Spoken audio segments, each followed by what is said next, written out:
Hello, all 562 of you beautiful incarnations of me, and welcome to season 2, episode 6 of Dualistic Unity. I am playing the part of Andrew today. And he's also playing the part of Ray. I'm just not aware of being Andrew while I do that. Fair enough.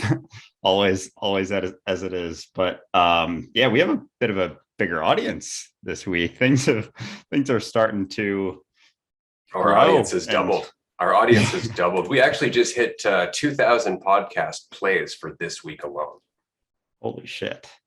That's awesome. Yeah, I think last week, if I were to say the number of subscribers, I think it was like 310 maybe. So yeah, almost double. Very exciting. But, yeah, and the response is amazing, because it's not just people subscribing, it's not people just coming to the video, but I mean, we've had consistently over 24 hours of watch time each and every day for the last week. So people are watching the episodes and they're commenting and they're leaving feedback about the content. And we still only have 2 dislikes for the entirety of the 5 months that we've been on YouTube. So that's a pretty good sign.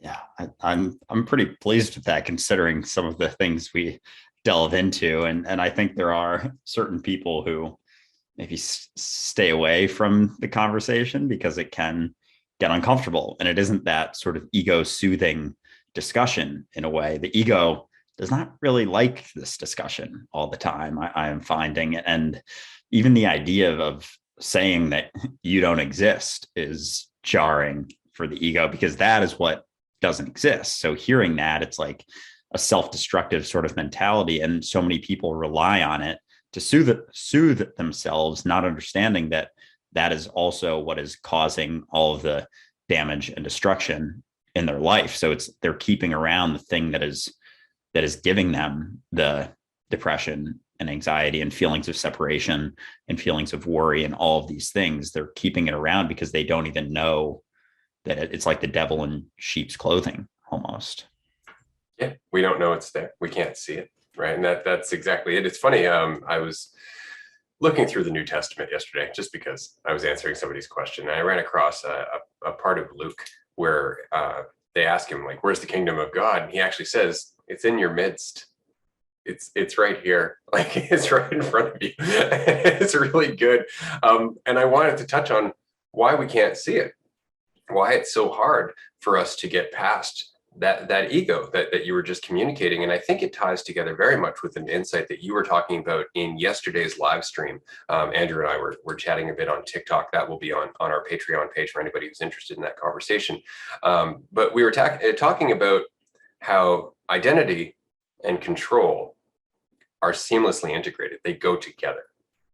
That the illusion of division is the illusion of identity, which necessitates the illusion of control. They're all tied together. And so if identity is control, if the illusion of identity goes hand in hand with the illusion of control, then it's in getting wrapped up in that illusion, in forgetting that the illusion is at play, where we start to see the negative consequences, which is why we see society as it is right now. And so I just wanted to explore that quickly, how you ran across that insight and how you think just maybe keeping that insight in mind might have an effect on our collective way of life. Because right now, identity and control is a religion of its own. It's what we believe in, right? And our culture is based on it. So how can the world change if we can just recognize that they're not the truth?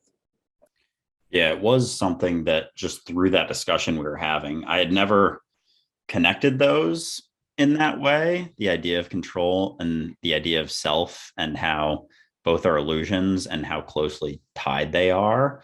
But yeah, so I think it's interesting. And I was actually talking about this in Discord just a couple hours ago, sent kind of a longer message just about this idea of how the illusion of control, it's interesting when you look at everything happening from a third person's perspective, or just from less of a self-involved perspective, and how everything is just happening. And there are so many things within and without this body that you have identified with that kind of ties into the idea of you in that way, that you aren't controlling whatsoever. So it brings about, like, the more you dig into that, the less there is that you're realizing that you are actually even having influence over as the self. So, for example, things in your environment, you're not controlling the weather, what other people are doing. Like you are to a degree, but then you also aren't to a degree. And the situation just within your environment, which is everything in the universe, essentially. It's just how you perceive it and how narrow of a focus you want to have. Like you could say that my environment right now is just this room or New York City or US or Earth or this Milky Way galaxy, any of those things. And then, so that is outside of the skin. And then inside of the skin, you have things like your heartbeat, your breath. You can, have the illusion of controlling your breath, but realistically, that's just going to happen whether you're feeling like you're breathing or not. It just continues. I've been breathing this entire time without thinking about it. Your digestive tract, after you eat food, you're not actively digesting your food. That would be an absolute nightmare if we had to have control over that. If you get cut, the wound heals without you actively healing the wound. So you can go deeply into this, and even decisions that you make are still influenced. Say the weather outside is rainy, so you decide to stay inside. There was a choice to go outside or inside, and because of something that was outside of your control, you chose to stay inside. So was that necessarily your decision? And so we have this idea of self that we feel like is in control, but the more you dig into that, the more you realize you aren't in control, but you still have that influence of the happening, sort of as this, if you think of everything as just this massive happening and you are sort of like a part of it, a piece of it. I don't like saying that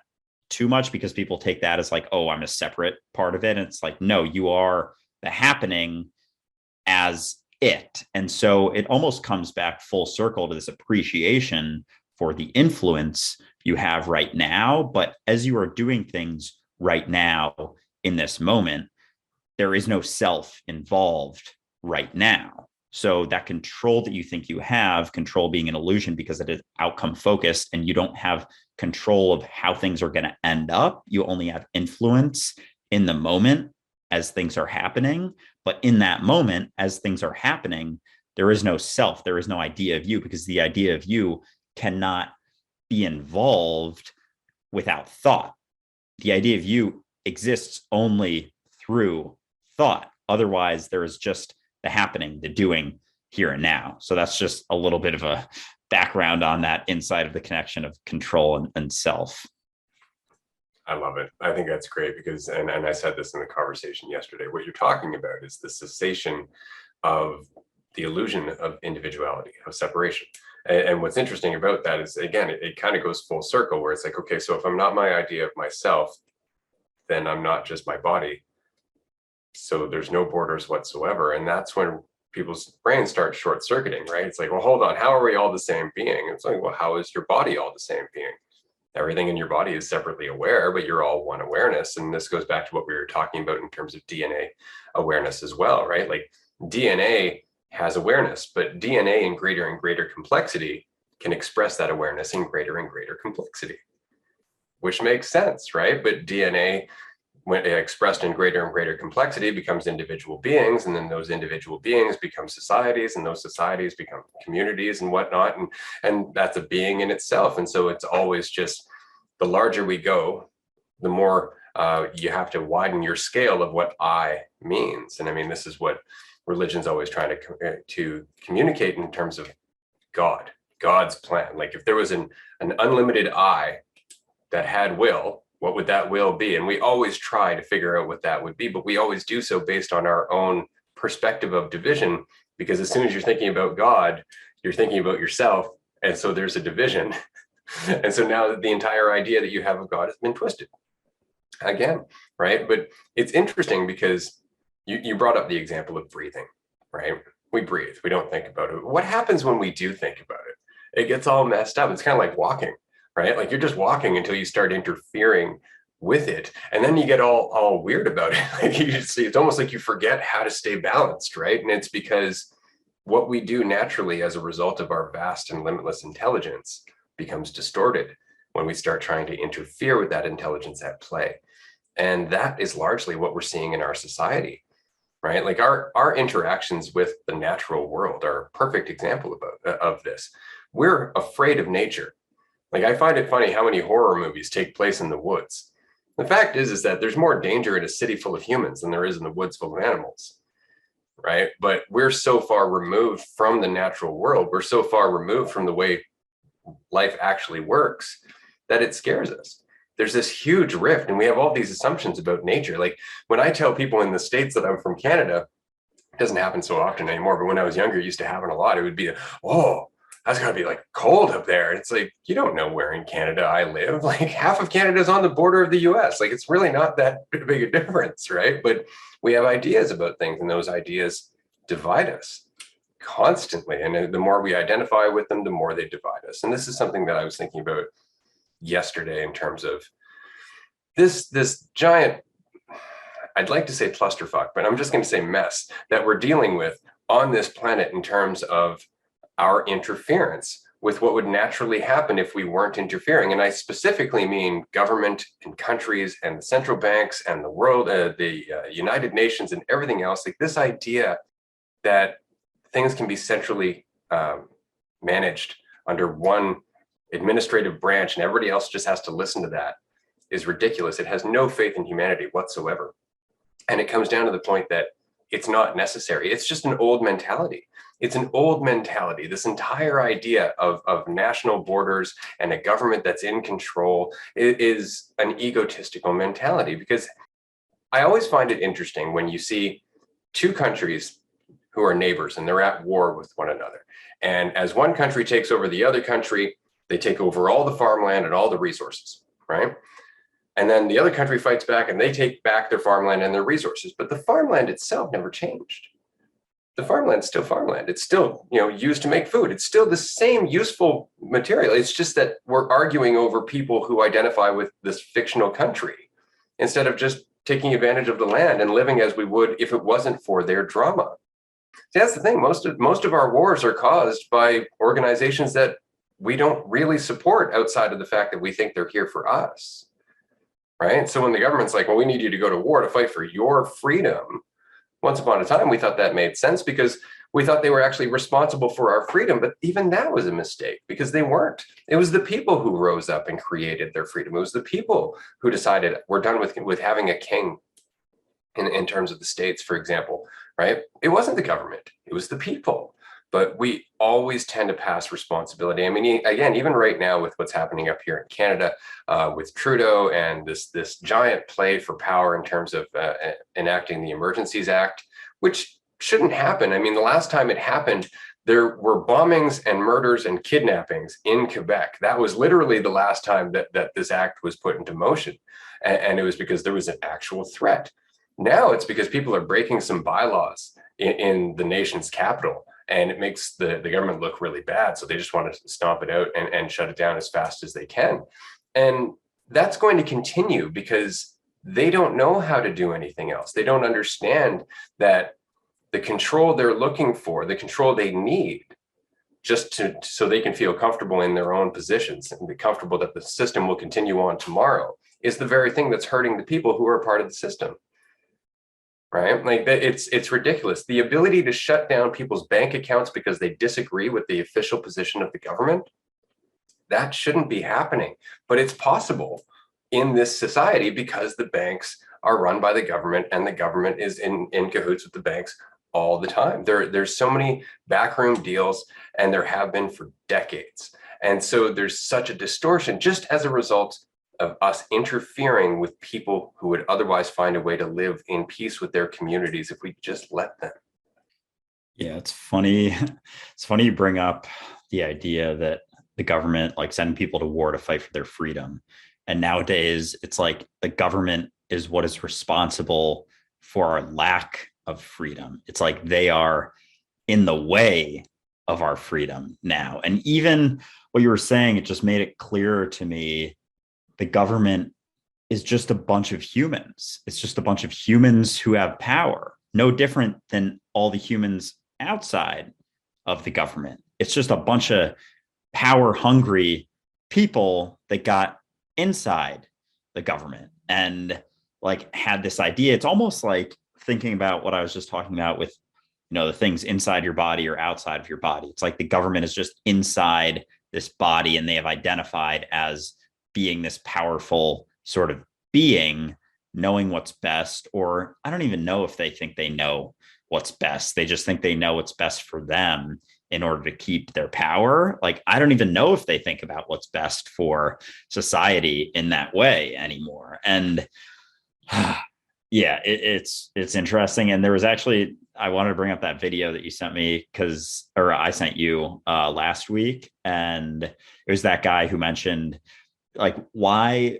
are there still so many borders? Why is it so hard to travel? Like, why aren't we just citizens of Earth? When someone asks, why can't I just say, oh, I'm from Earth? Like, what is the need for all of these borders? And it's not to say that we should just completely get rid of every governing body whatsoever on Earth, but how strict it is and how divided it is fascinating. But I think it just stems from our individual mentality of feeling so divided. Like, we feel so divided, and therefore, as we move up in larger and larger societies, we are going to be divided, obviously, because we are divided, feeling divided as individuals. So people feel, it's interesting because people were moving more towards the idea of global citizenship. And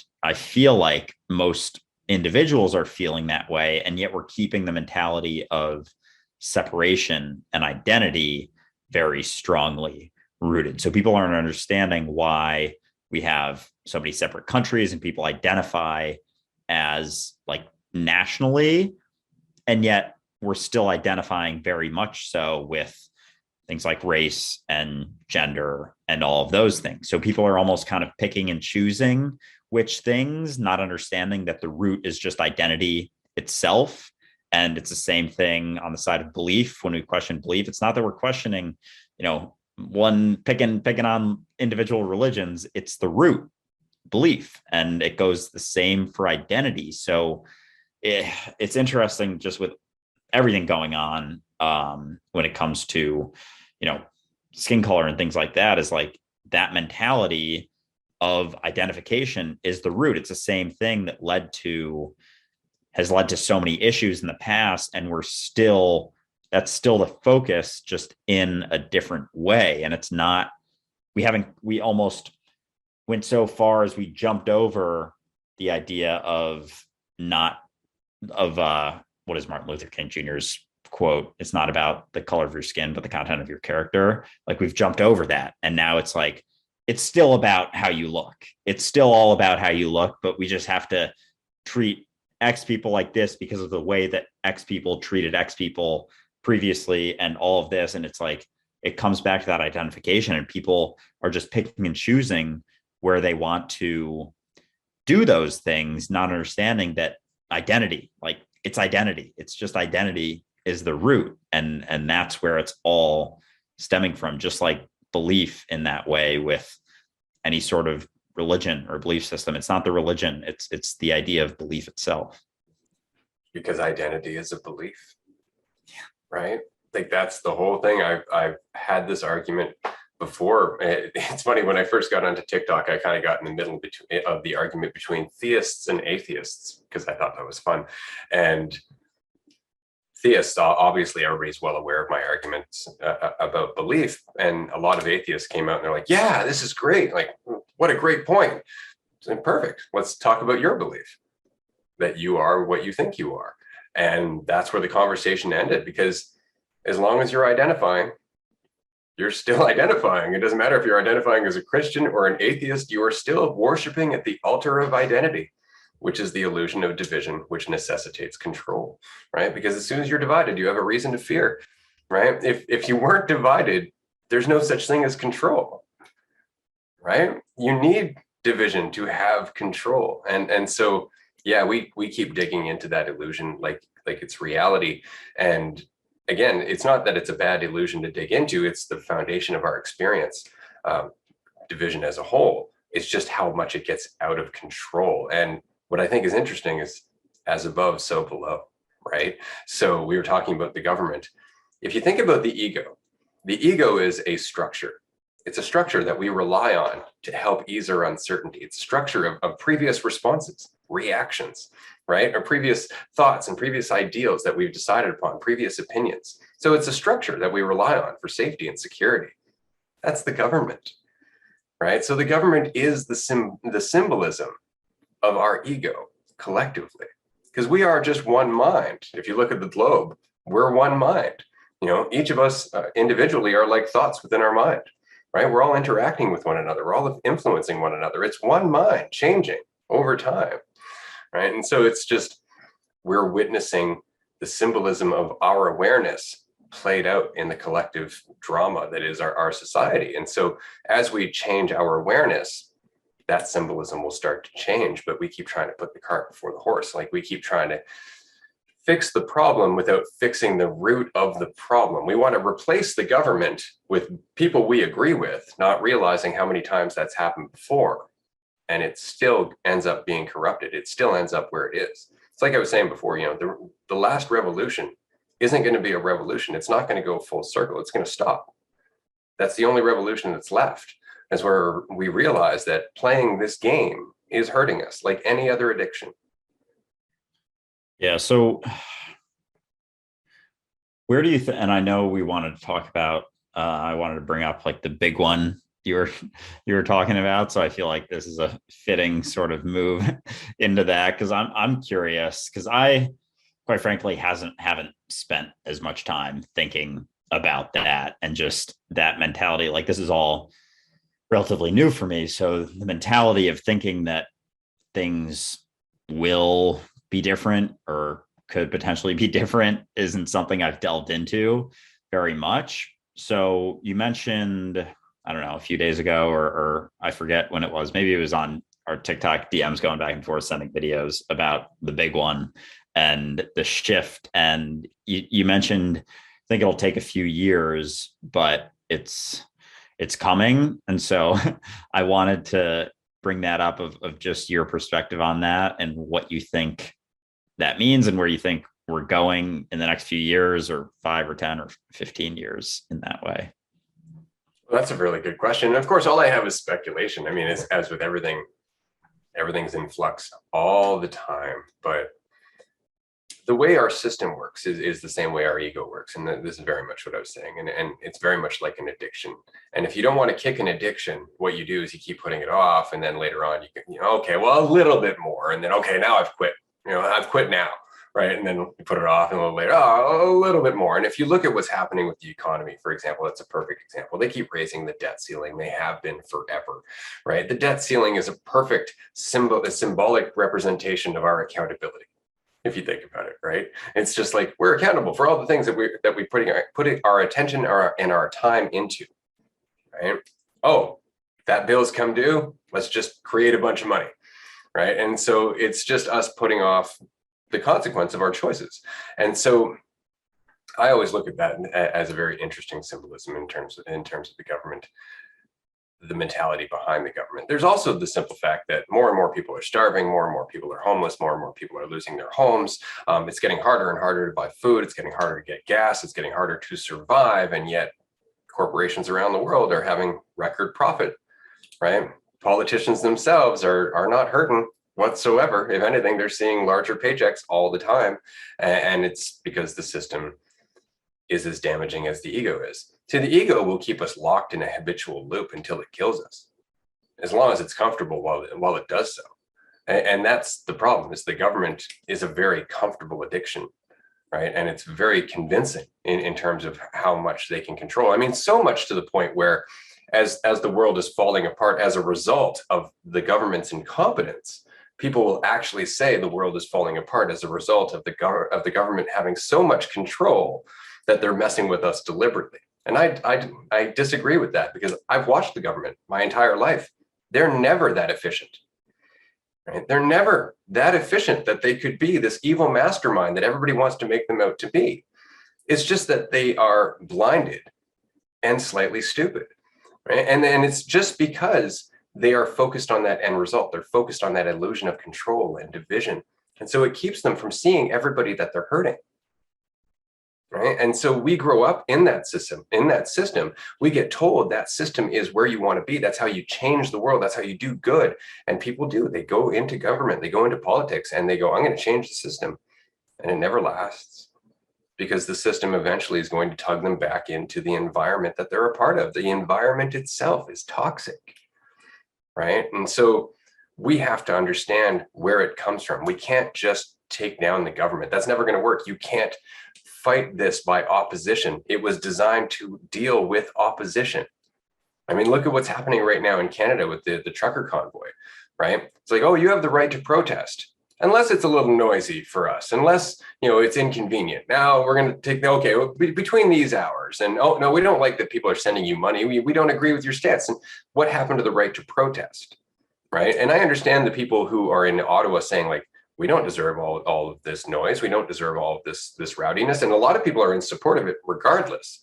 But the fact is that that's the only way the system can change, is if people are allowed to make a loud noise when something is wrong, right? But we're getting rid of that because the system doesn't know how to deal with it anymore. It doesn't know how to adapt, because if it adapts, it has to stop with its trajectory, and its trajectory is survival, sustainability. So we are changing. And as a result of us changing, the system is getting super uncomfortable, and it's locking down on us to stop us from changing. And that's just necessitating more change. So back to your question, the conversation we were having was, how are you doing up there in Canada with all this crazy stuff? And I had said, I'm just glad that they're going to be getting rid of the vaccine passport, and that, the pendulum is starting to swing back towards center. And what I mean is that the government, because of the way it's designed, always pushes its boundaries. It always tries to get more control for itself, because that's all it knows how to do. People get uncomfortable at a certain point, and they push back. And when enough of them push back, the government goes, okay, we'll let them go. Right? And then they let everything subside. And then another 10 years goes by, another disaster happens. The government goes, we need control. And they get more control based on the previous amount of control that they got in the last disaster. 9/11 was a perfect example of how that happened in the States. All of a sudden, there were all kinds of powers that were given to the government to override people's rights. So anyway, the point is that the trucker convoy changed the tone. Whether the government wants to admit it or not, suddenly everybody was dropping the vaccine passports. A number of provinces have rolled back on their mandates as well. And it's because enough people stood up that the government went, this is going to get ugly. We can't do this. They're not ready for us to push them past this point. And so now the pendulum's swinging. And that's what I was saying, is that with any luck, we'll have another couple of years of quiet, relative quiet, or at least less turbulence before the pendulum swings back. Because the pendulum will swing back. It's only a matter of time. We keep throwing snowballs up the hill, not expecting them to come back down on us. It's going to happen, right? We can't put off climate change forever. We can't keep printing money. We can't keep pissing off our neighbors. We can't keep, squandering new technologies just for the sake of keeping corporations that have been in power for 30, 40, 50, 100 years in power. Like, we can't keep being irresponsible without some consequence coming. And every time the consequence comes, the system goes, we need more control, which is what's causing the consequence. And so this is why I say, is that the more iterations of that revolution, or of that cycle that we go through, the closer and closer and closer we get to essentially the straw that's going to break the camel's back. And what that straw is going to be, I don't know. There's a number of things that it could be. I mean, certainly climate change is definitely up there. The economy is up there. Apparently, pandemic might be up there too. It's what helped cripple Rome. My least favorite option out of all of it is going to be another war and the institution of the draft. Yeah, I'm with you on that being my least favorite option, because that doesn't sound fun. And just wars like that, in my mind, seeing myself as everyone, just like doesn't make even close to any amount of sense whatsoever. So I'm certainly with you on that. But I was thinking, when you were saying how, like, comparing the government to the ego, I was thinking of just the situation in Canada with Trudeau, and the idea that people, want him out, someone else in, and it's all it'll all be better, whatever. Like it's all his fault because he's an asshole and blah, blah, blah. And it's almost like you can't even blame him because by enacting this control, it's all they know how to do because they are protecting their entity. It's like the ego protecting itself by, trying to feel better with the ego to counteract it feeling worse. So it's almost like, of course, this is what is happening because what other option would they have? Allowing it to be and losing power and then sort of self-destructing in itself. Like, of course, that's not going to happen. Of course not. Like, so it's interesting and it's frustrating because you almost can't even get that mad at the individuals because it is just such a strong system in that way. And I don't know, I feel like there's just so many potential ways, and I hope it isn't a war, as you mentioned, that kind of drives it. But I feel like it could be all the other things kind of simultaneously coming into play, all of these other situations. And I think a big one also could be cryptocurrency in that way, because money is such at the root of the system. And it's become such a joke with fiat currency, the way, especially, I mean, I'm pretty much only familiar with what's going on in the US, and the way that they print money like candy is just absurd. Like we've talked about that before. Any a seventh grader who takes like a middle school econ class could be like, yeah, that's not a smart move. That's going to lead to problems down the road for sure. Like a 12-year-old could easily pick that out. So with cryptocurrency, and you can feel it picking up, like because it's in the mainstream now very much. Like it is on tickers on like stock channels. They show Bitcoin's price every single day, every couple minutes.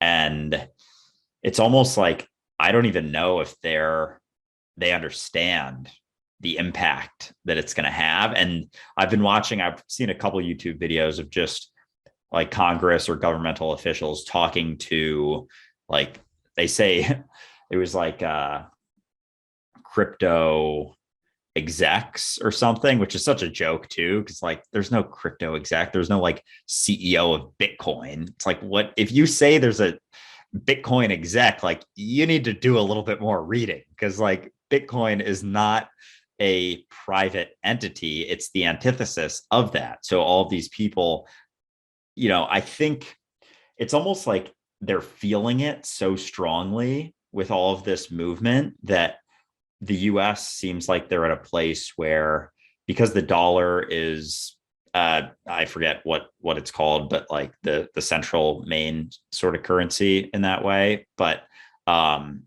it's almost like they feel it coming on so strongly that they need to like climb aboard or get left in the dust.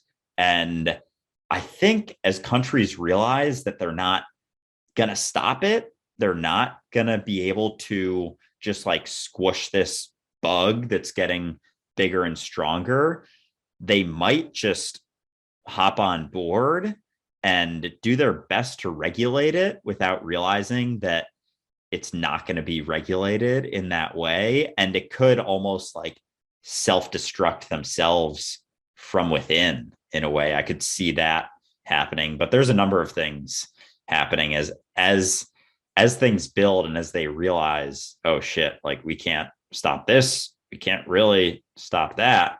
We can't do that. They're going to keep trying to like throw stones in different situations and come up with all sorts of things to instill more control. Who knows what they'll come up with next? But yeah, I think cryptocurrency could be a decent piece of that, but we'll see. Yes. Oh yeah. But see, there's another evolution that has to happen in cryptocurrency in order for this to do the damage that it can do. Because I mean, if you look at what happened here in Canada, the Canadian government basically froze all of the bank accounts that had anything to do, not just with the organizers of the convoy, but for people who were donating to the convoy. So even just giving money has gotten people's bank accounts frozen. And it's because the banks are all regulated by the government, right? But the government went and started contacting crypto exchanges because the truckers figured out, oh, well, we'll use cryptocurrency. Government can't control that. So they started contacting exchanges, asking them to shut down these wallets and these accounts. And the crypto exchange, one crypto exchange actually responded, that's not how crypto works. When the Canadian dollar is worthless, we'll be happy to explain it to you. Beautiful answer. And the problem that we're having is that things like the trucker convoy, things that, because we were talking about this, I think it was last season, about how we could in fact change the system, just in terms of, and I encourage people to go back to season 1 and listen to all those episodes if you haven't yet, because we were talking about this in greater detail. But the problem is that even if you had people with land who were willing to, give us a place to stay, or give us a place to store reserves and supplies, so that way we could do a global strike, let's just say, right? The problem is that as soon as we start using fiat currency, we are immediately back under the jurisdiction of the system, because dollar bills aren't dollar bills. They are bills of exchange. If you look up the Bills of Exchange Act here in Canada, I don't remember which act or statute it is down in the States, but you have a similar law for bills of exchange. And it will tell you everything that is required for a document to be a bill of exchange, exchanging representation of value. Okay? And it requires a certain thing, 2 signatures, the amount, the date that it was printed, that kind of thing, all of which you'll find on your dollar bills, right? Because you're not using money. What you're actually using are legal documents. You're using legal documents. That's what a dollar bill is. It is a legal contract. It's a bill of exchange. That's what it is. And so as a result of you using that bill of exchange, you are willingly in the jurisdiction of the company that printed that bill. So as soon as you use their money, they have a say over you. Same as soon as you identify with the contractual name on your social security or your social insurance number, they have a say over you. You are admitting to being their creation. You are admitting to using their creation. You are admitting to being in their system. So the next evolution is for us to be able to start actually transferring cryptocurrency to one another directly for our goods and services, without having to exchange it for fiat currency so we can go to the grocery store and buy food. Because that's where they get us. It's in the exchange. The same is true for taxes. They cannot tax your crypto until you take it out, right? So that's the game. And so there is a significant opening for us in terms of how to start hamstringing the system and taking their power away. And a big part of that is stop using their fictitious value, right? Start using a system of value that we endorse, that we want to use, and that's decentralized so that they can't mess with it. As soon as we can start transferring that around, as soon as I can go to somebody, say, here in town, and just pass them my phone and give them some crypto in exchange for some freshly caught fish, for example, that's it. The system's going to have serious problems with that because they can't track it. Right. So that's definitely one option in terms of how we can change this around. And I think that it's going to be a necessary option. The other option is going to be, well, it's going to be showing that there's an option. We've talked about this in terms of this conversation, even just being useful in that we're communicating that there's another way to look at the world. There's another way to exist. The same is true for actually how we look at the world and how we exist. And some people want to get off the grid and start a commune and kind of live away from society. I think that that's partially a good idea. I think that if you were going to do that, that it should be as a template for what's possible. I don't think that, like, at one point I just wanted to get away. I just wanted to get in the woods and escape all of this stuff. And now I don't. What I want is to get a chunk of land and start building sustainable housing out of hempcrete. And I want to start, creating ways that cryptocurrency can be used to sustain that community, to interact with the world outside, and to perpetuate other communities like that. Like, there are so many ways that we could actually make it so that way communities can form and be sustainable, and people can just start migrating out of the cities that really serve no purpose. Because if it wasn't for the capitalistic economy that we have, people wouldn't live in cities. Like, there's nothing in a city that's worth living there for, except the lure of money and attraction and distraction and all that other stuff, right? Like, if you want food, good luck growing it in a city, right? But that can change too. I mean, that's the thing, is people have made this argument with me. It's like, oh, so you just want us to go back to the Stone Age? It's like, no, of course not. But that doesn't mean we can't repurpose things. Like a skyscraper, for example. If half that skyscraper was used to grow food indoors, the city would no longer have to ship their food from across the country, which would use less oil and gas, which would use less tax dollars, which would use less resources as a whole. It just makes more sense in general. But then we have to address why the skyscraper was built. We have to address the profit mentality behind that skyscraper. We have to talk about everything that went into the system that was responsible for how that skyscraper came to be, right? But once we do that, the skyscraper can stay exactly where it is and be used for something else, right? It's just the system that needs to be changed. What we've already built can be repurposed, and we just need to realize that. It's just because it is the way it is now doesn't mean it has to be forever, but it's on us to change it. Yeah, yeah, it's funny as you're saying that, as I'm sitting in the biggest city in the entire world. But yeah, it's interesting. And going back to just the part, just like a quick bit about crypto too, I see that almost, I don't know, I see that happening sooner than later, because even like I now, with being more secure with things, have all my stuff on a Trezor hard drive, and I can send that directly to someone else. And as more people, I think, even so, my dad, I think I mentioned this on, it was just on a live stream yesterday, but he's always been just, if he doesn't understand something fully, he's not going to put any money into it. And so I've been pushing him on Bitcoin since summer of 2020, when I first went down the rabbit hole. And he's just, I think I just sort of like felt a crack in a conversation I had with him a few days ago, because he sees, for example, what's going on in Canada, and he's like, holy shit. Like, and he has never necessarily questioned the system too much, but he sees that, and he's always never been into big government or anything like that. He sees all of the issues with that for sure, but seeing that, he's like, oh wow, that is something that could be quite the issue if they have that power to do that.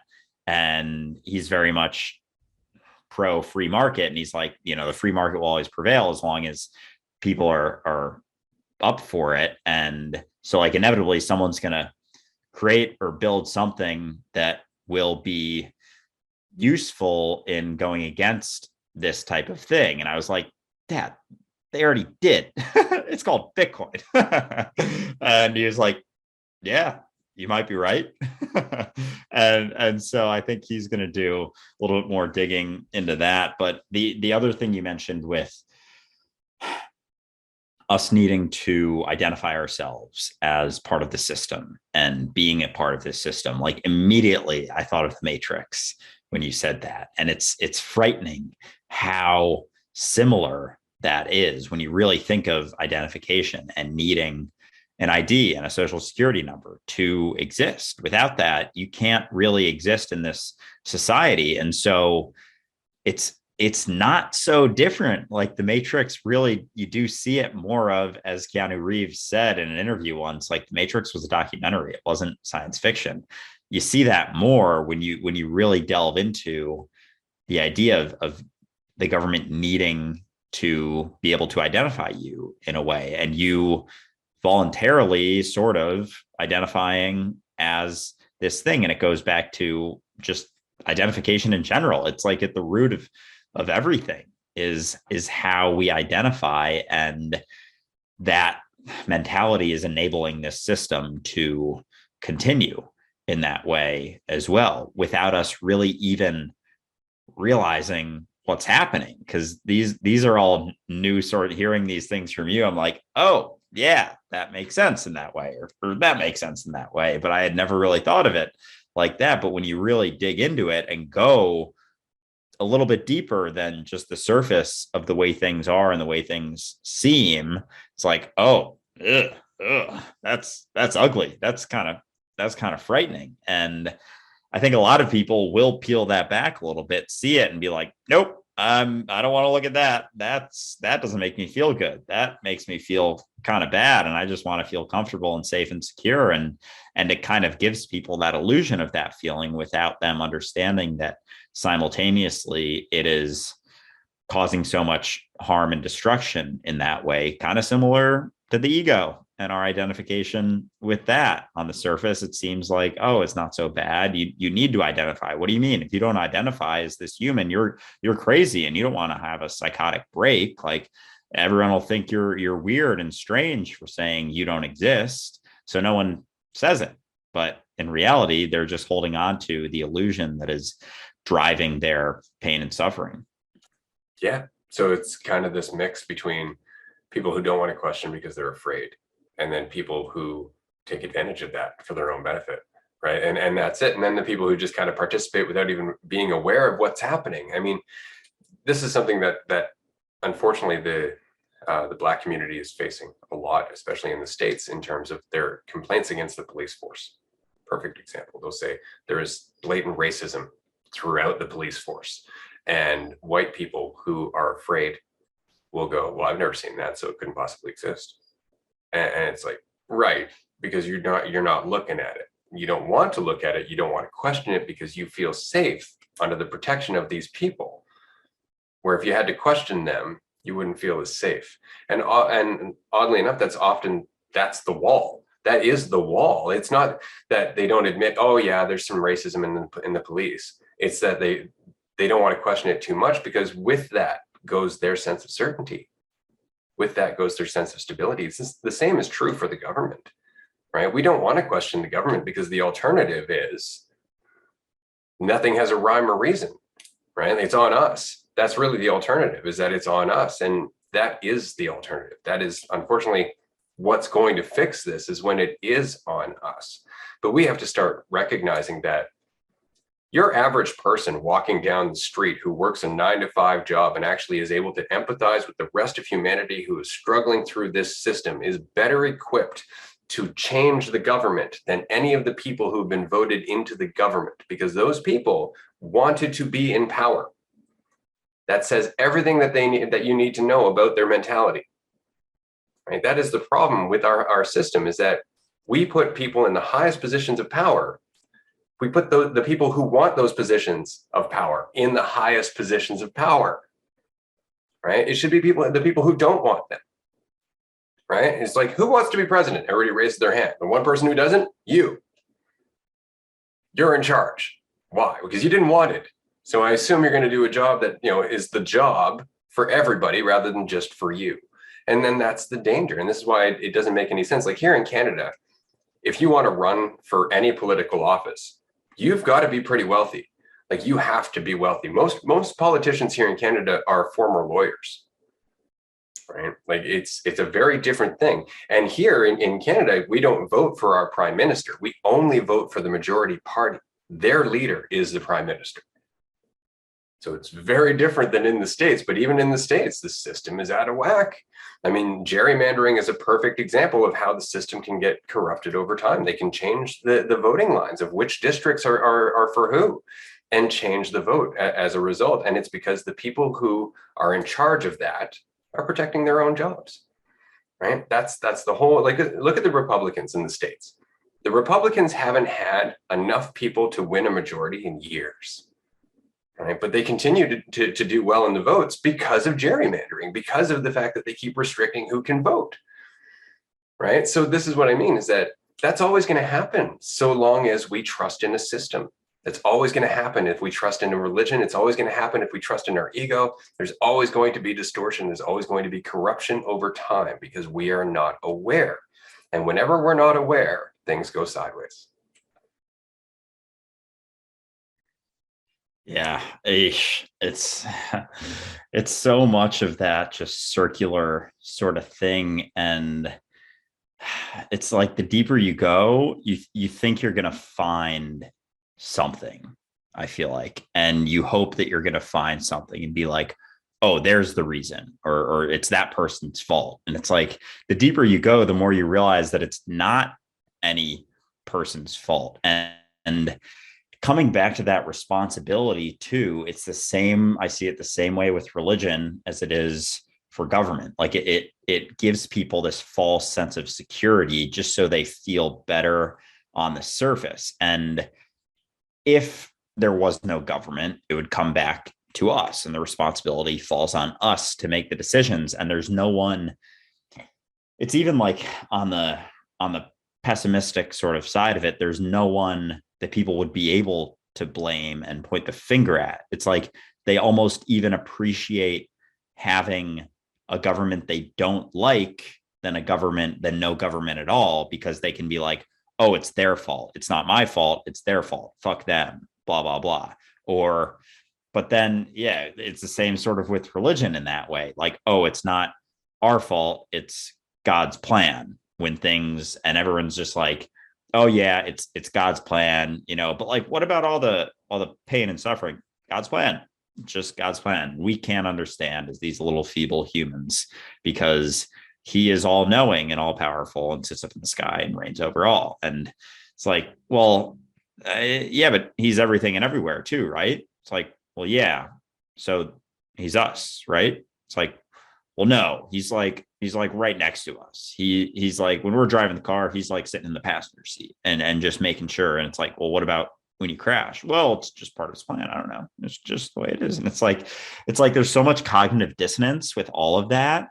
Like, even very intellectual people who are driven by facts and what they can see, like, a lot of them are still very religious, because I feel like there's just that sense of security, and they just don't want to have that weight of responsibility on them, which can, I think, initially feel like a weight, and hypothetically or mentally as an idea feel like a weight. But when you actually experience it and get through that sort of initial jarring emotional roller coaster during the shift or the change, you see that, oh, all of that was the weight. And you kind of shake the weight, but as the weight is being shook, it feels heavier for a while, because all of a sudden it's all on you, instead of being able to like sort of mentally shift some of it off of you. All of a sudden it's all on you. Then it's like, oh, it's like a weight vest where you have half of it and then everything else outside of you has half of it. And then you realize, oh, there isn't anything outside of me. It's all me. You get all of it. But then as you go through it, you're like, wait, why the fuck do I have this on? I can unzip it and take it off. And then, and then it's like, oh, and then I'm free. This is kind of cool. Like, there's still a lot of shit going on. The weight's still out there. I can see it, but it's not on me in the same way, because I was still holding on to there being a me at all. And so without me, there is no weight or anyone or anything to hold the weight. So as long as you see that you're free, but then still feel like there's a me, there's a weight, and then you're like, oh, there's no me, weight is gone. And that's sort of the full circle shift, which for those who listen, I've clearly been going through that sort of those sorts of feelings for a while. But yeah, I don't know. I'm shaking the weight. That was well said. And we have to do the same thing collectively in terms of our government, right? Like you just described addiction, basically, right? Like often we get addicted to something because we're trying to escape the nightmare of a world that we're experiencing, but often that nightmare of a world is because of our irresponsibility. So we actually have to take responsibility for the addiction in order to be able to let the addiction go. And that's just how things go. But the same thing is true for our system right now. Like the thing is that this is actually really simple when we really want to break it down. Like you were saying, we always want to find a reason that things are broken. But the fact is the reason is our decision in terms of how we react to the world. Like I was having a conversation with a Christian gentleman today on my TikTok, and he was saying, this is not heaven. Obviously, this is not heaven. There's greed and corruption and pain and misery and suffering and everything else. This is obviously not heaven. It's like, you're right. We've made it into hell. Right. But that's the point, is that we are making it. It doesn't have to be this way. We have options in terms of directions. We can dig in to the perception of division, identity as truth, the need for control and comparison. And this is the world that we get. Or we can question all of that, start seeing ourselves as part of everything else, and our actions change accordingly. And then the world we get starts to unfold in that direction. But this is it. Like everybody looks at the afterlife. The afterlife is going to be heaven or hell. It's like, oh no, that's life. That's life now. That's it. Like if you want heaven, work for it, right? Like you've got to do the work, and the work is faith and humility. The work is getting out of your own way. The work is questioning all your need for control and your need to assume. That's the work. You do that enough, everything in your life starts to change. If we do that enough collectively, or rather individually as collective, then our collective starts to change. But we've been committed to this road to hell for thousands of years. Like we've just been committed to it as truth, as what makes sense. And sure, we've committed to it out of confusion and because of a couple of people in higher positions going, no, this is the way you want to go. Don't deviate from the path. I'm benefiting. Just follow me. Right. And that's what's happened. But now there's enough of us talking that it's almost unavoidable. We are going to have this insight collectively. It's coming. We just have to keep working at it individually ourselves. This is what we were saying last episode about the Great Awakening. It's not that the universe is waking us up. It's that we are taking responsibility to wake ourselves up. And then somebody else who happens to take responsibility runs across us and goes, that's an option. And they do the same. And then the three people they meet have that option as well. And it just keeps spreading, just like a wave at a stadium, from one person to the next to the next. But if nobody stands up next, there is no wave. And so it's just about working on yourself. And that's beautiful. If you think about it, it means you don't have to go out there and try and topple any governments. But it does mean that we're at a point now where, as you've worked on yourself, as you're starting to experience freedom, as you are starting to go through that turbulence of waking up, experiencing freedom, and then realizing everybody around you is still trapped, then it's okay, well, how do I get involved? How can I make things different in my life and in other people's lives just by living slightly differently? And that's, I think, something that we've been discussing a lot here on Dualistic Unity in terms of on Patreon, especially, and on Discord and this conversation. And I know you and I have talked about my lofty ambitions for a piece of land and some alternative living arrangements, and to basically make a giant example out of what's possible. But if I'm feeling that and you're feeling that, and there's a lot of other people feeling that, then it's just a matter of time. But the system is going to always argue against this as even being possible. People who are invested in identity and belief are always going to tell you it's nonsense because they can't see it. It's not because it's nonsense. It's just that they can't understand. It's like that quote that people who are dancing always look crazy to those who can't hear the music. Right? That's it. We're listening to a different tune. They don't hear it yet, but that's okay, because as we dance, they'll start to listen. Yeah, I feel like initially in this process, people always get caught up in wanting to change everyone around them, and this idea that it's possible if they just try hard enough. And I've seen it in myself, in my own life, try, and I see it with people around me, sometimes other people trying and just getting very frustrated and getting down about it. And while it's understandable, I think it's important to, and there's nothing wrong with going through that either. Nothing is ever wrong, but seeing that, you kind of realize that it's not the most efficient way of doing it. And in theory, it seems like, oh, if I just tell them the right things and say exactly the right thing, they'll get it and it'll click, and I just have to keep working at it. And it's like, no, it doesn't. That's the thing, is it doesn't matter how well you explain it. It doesn't matter how hard you dance. If they can't hear the music, they're not going to be able to. So yeah, it's difficult, I think, at first, but it's almost like you have to go through it, because other people can't necessarily tell you that you shouldn't do that in that way. It's like you got to go through it yourself. And I've been through some of that myself, but eventually you get to a point where you realize it is futile, and it's not actually, though. It's almost like there's still ego involved in that idea of trying to change other people, because you see separation. So in that, there's still things you have to work on. Like if there are things you have to work on, I think that's it. Okay. I don't know if I've ever seen that as clearly, is like when you're trying to change other people, there's still ego clinging to that. There's still me involved because you see anyone else. As long as there's other people, there's still me, inevitably. There can't be no me and other people simultaneously. So as you try and change others, instead of being the change you want to see, seeing yourself as this happening, as one with it without any separation whatsoever, you see that, oh, it like comes full circle to realizing, oh, all I have to do is change myself because I am that which I am trying to change. There isn't separation. But as long as you're trying to tell other people and explain and say, like, don't do that, or do this, or you shouldn't do that, it's like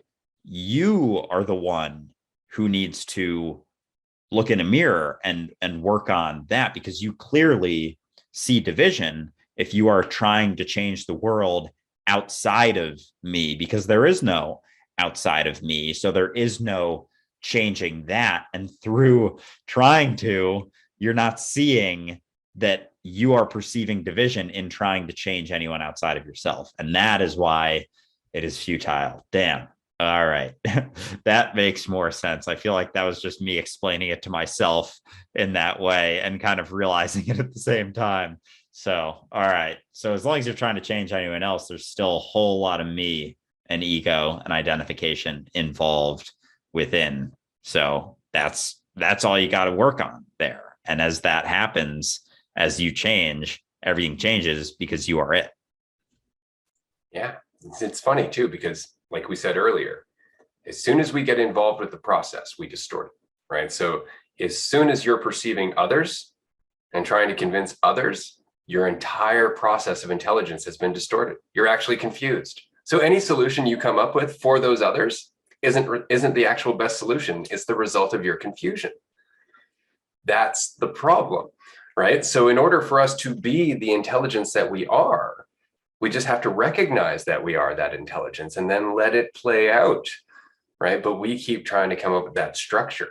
We keep trying to be able to tell people that direction, that direction, that direction, do this, do this, do this. And we never let people change, right? And that's why our system doesn't adapt. That's why the government cannot sway to the changing technology that they're facing. I mean, most politicians don't even understand cryptocurrency, and yet they're designing regulations, right? Like they're in meetings and whatnot, and they're talking about it, and they don't understand it at all. And if you're ever wondering if they do, by all means, listen to a committee on cryptocurrency. They don't understand it at all. And it's just the fact that they can't admit they don't understand it. It's their position to set regulations. They were voted in to do so, and they're not going to question their own authority, right? And so the system just continues on, not trusting its own people, instead putting its trust into people who are benefiting from not doing a good job.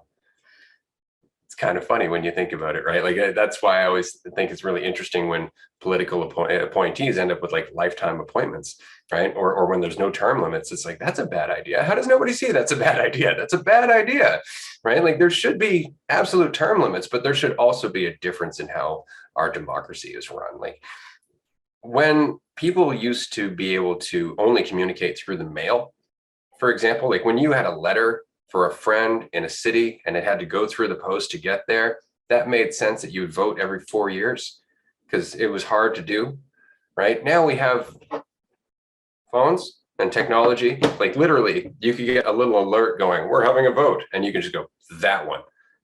And your vote would be in the system, right? Like a DAO, a decentralized autonomous organization, right? This is the whole argument of the libertarians, is that government should only be to facilitate trade.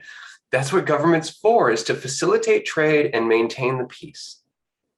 That was its purpose. It was not designed to be a social safety net. It was not designed to be in everybody's life. That wasn't the point. It was designed to be a structure that everybody who was free could use. That was it. The structure itself wasn't the freedom. And that's where we've made the mistake, right? This is why I always find it really interesting that in the States, especially, you'll hear people say, we're a democracy, we're a democracy. Democracy was never the point. Even John Adams said, every democracy eventually kills itself, right? It was liberty. Liberty was the point of the revolution. Freedom, the freedom to believe anything you want, the freedom to not believe, the freedom to just be yourself. That was the point of the revolution. And then it became a government because, of course, the people who threw the revolution were lawyers.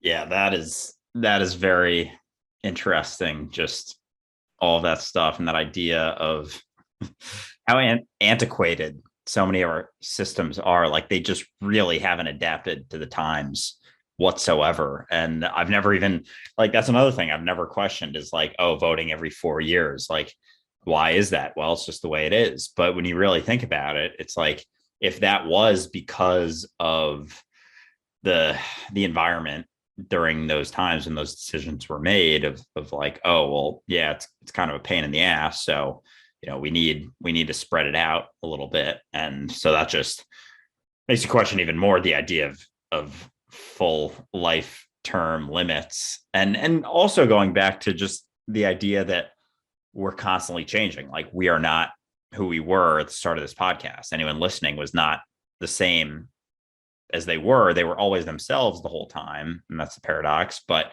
they are not the same. They have changed since the beginning of this episode, for example. So to think that people should just like, because it's all individuals in the government and in any elected official position, like they're just humans. They're just the humans, same as us, no difference. Maybe they have a little bit more schooling than people, but we already know that doesn't equate to intelligence in that way. If anything, it's a barrier to intelligence, in my opinion. So to think that they have these super long-term limits or lifetime terms is just absolutely fucking bonkers because they are changing themselves. And yet it's almost like they feel pressure to maintain this idea of themselves. And I think too, we see that in the States, for example, just like with our president currently, I don't know how many decisions he's making himself. It seems like it's his people who are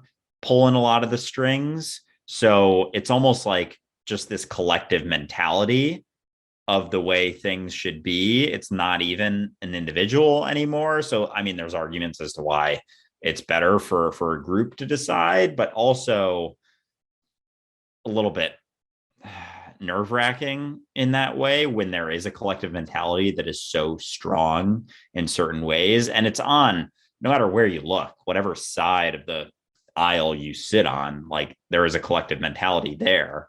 And that is what they stick to, more or less. So the idea that we have these elections for people to be in office for so long as the world changes so much and we as individuals change so much is kind of fascinating. And it's kind of depressing to think that the government was only supposed to be there to facilitate trade and things like that, to think of where it is now, where like they are part of these narratives that they write. And they're like, we need everything to fit this narrative. And they're fucking freezing people's bank accounts because they don't think the same way as them. And the whole point of it and what people have always tried to get to was individual freedoms and liberties. And yet they're essentially taking people's money for having free thoughts and different thoughts and ideas. And it is just,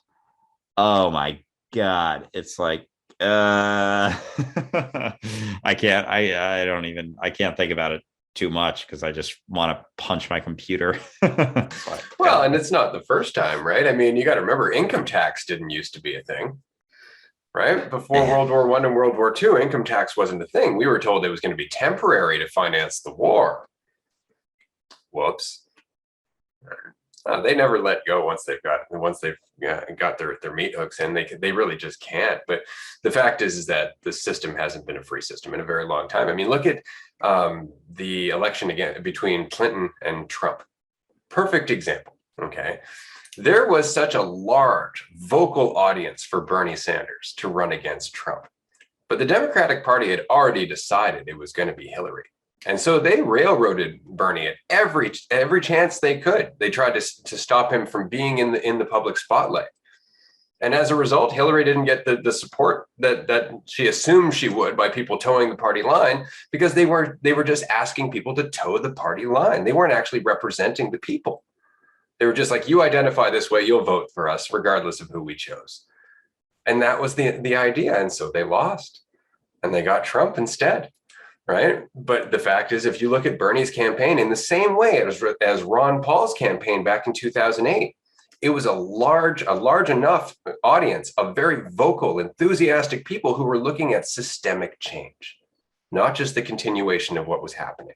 This is why when Biden was running against Trump, everybody's like, oh, yeah, Biden won. I'm like, it doesn't really matter.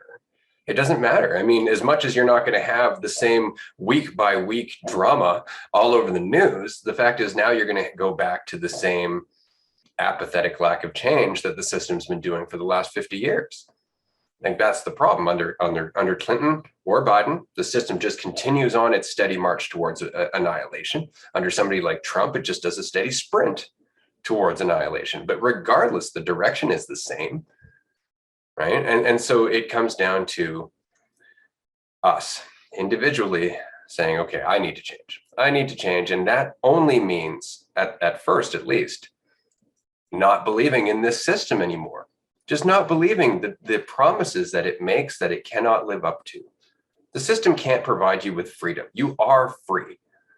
That's the point. The system doesn't give you freedom.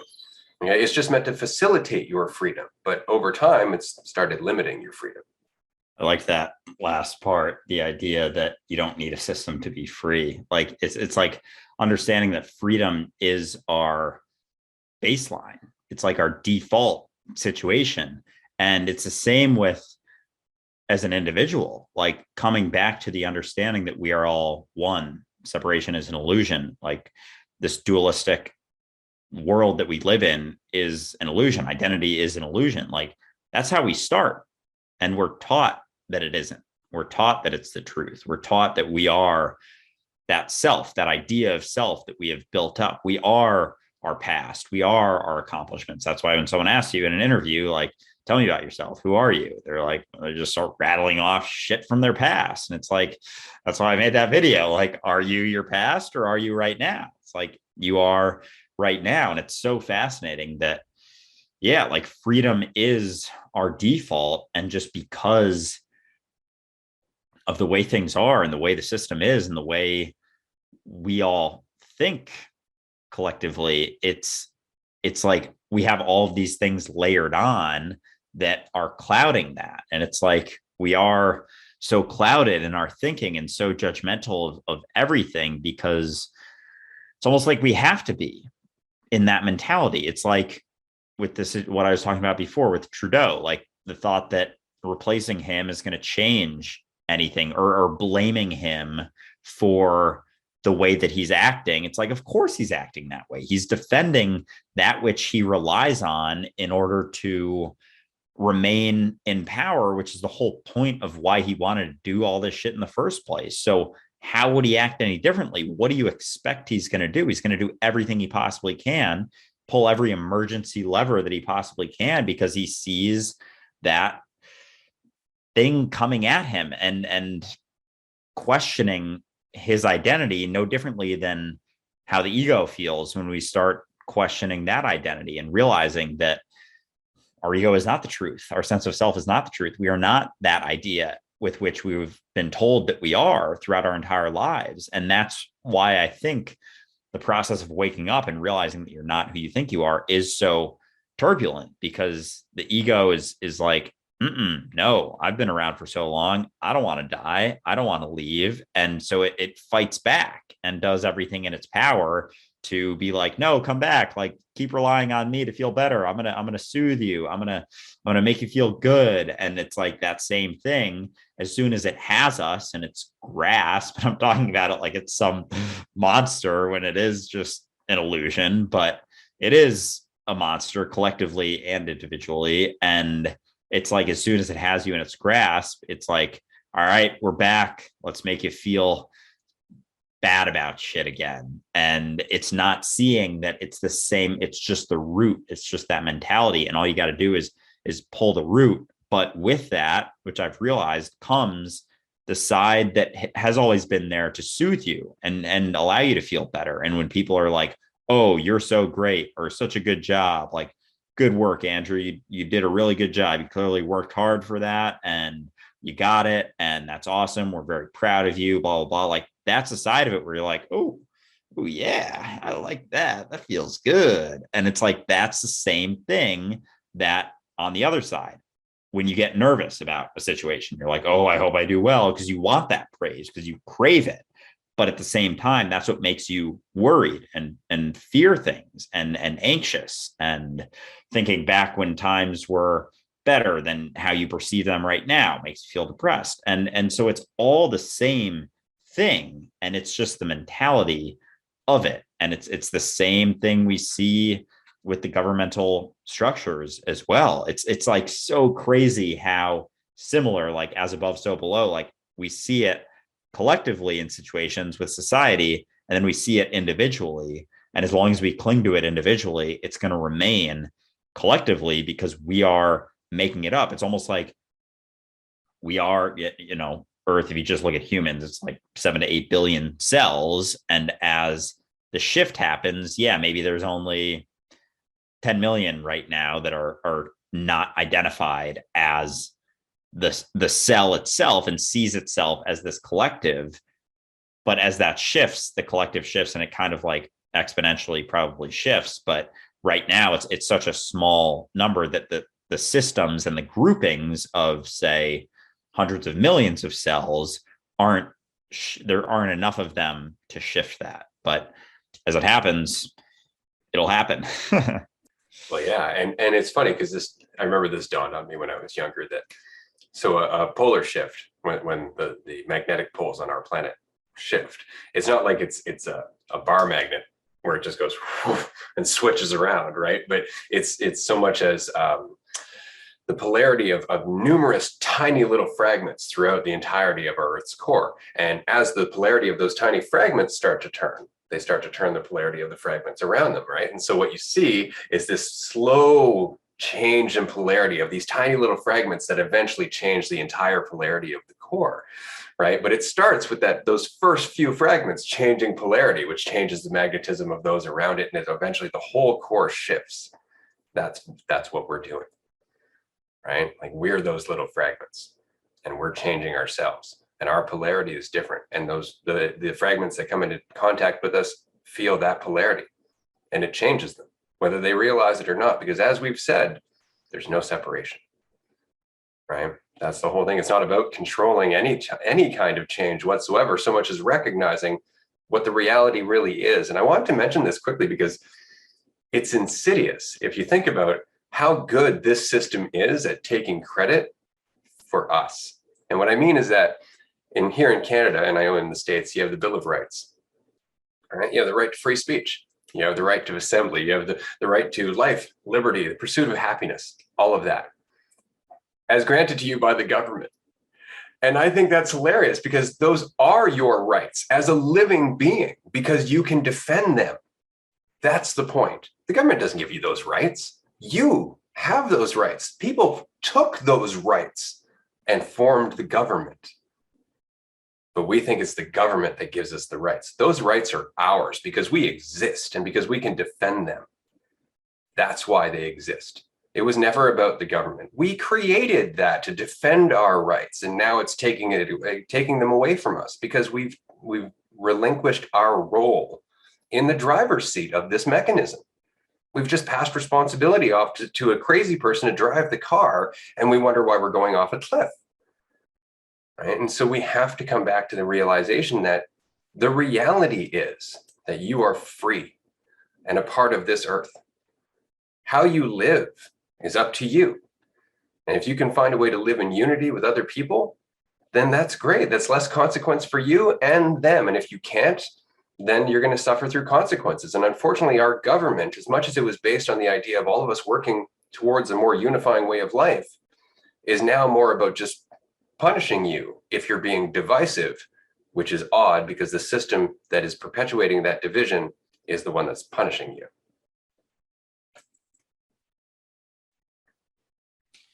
Yeah. And Yeah, I want to bring that up because that's a good point with our ability to just exist and kind of that freedom being the natural state with which we are. And as much as I've been bashing, the system and everything, as much as we've been talking about that, I think it's important to keep in mind that we still day to day have the capacity. Like, it's not that we have to succumb to thinking that we live in the idea of hell or a nightmare. Like, day to day, you have the choice to see that which is good. And just because you don't agree with the system doesn't mean you have to fall into this well of despair and be like, oh, well, I can't see any good because system's crooked and there are people suffering and blah, blah, blah, blah, blah. Because if you fall into that, you are basically allowing it to push you into that in that way. And the best thing you can possibly do is laugh in its face and be like, fuck you, I am still gonna thrive and see that freedom with which I have, because we still do, realistically, as much as they try and overpower us with controls and just beat us down in different ways in different situations. It's still day to day not having this drastic impact on our lives. Like, day to day, my friend and I talk about this sometimes, is like, people freak out about every election, no matter what side you're on. It's just like this crazy thing. And we kind of talk, and I've mentioned him before. We talk about some of this stuff sometimes, and we both agree, like, yeah, all this is crazy. People are getting so bent out of shape, but like, it doesn't really affect our day-to-day lives that much. Like, it's important to keep in mind that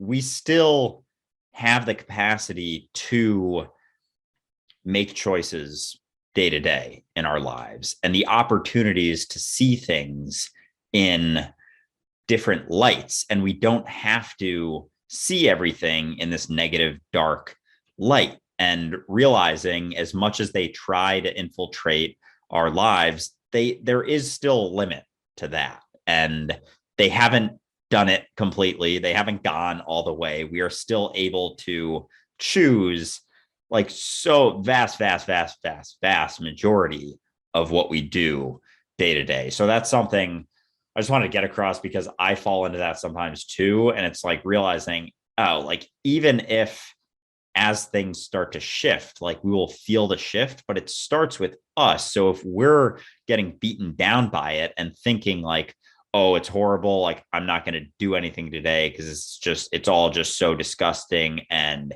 it's so horrible. Like, how can I even exist in this world? Like, I'm going to not do it. And man. It's like, that is what's going to continue this. It's like, you have to be that change, just be that change, and be able to exist despite everything going on, and realizing that it is okay right now.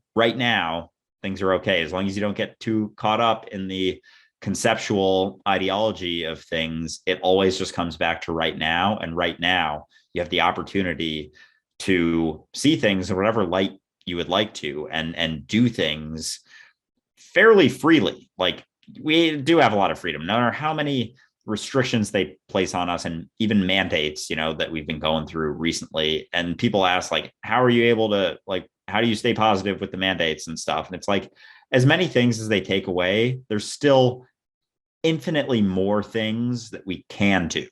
So why focus on the things that you can't do? And like, an analogy I use, or just an example I use, is like, when it starts raining outside, you're probably not going to go play baseball. You're going to find something else to do. So when they restrict one thing, just like, think of it like the weather. It's like, oh, out of my control. And there's certain things you can try and push back on a little bit, but it's just going to build up resistance and disdain for things. So just see it as, oh, well, there's all these other things I can do. Let's go choose one of those and keep moving forward in that way.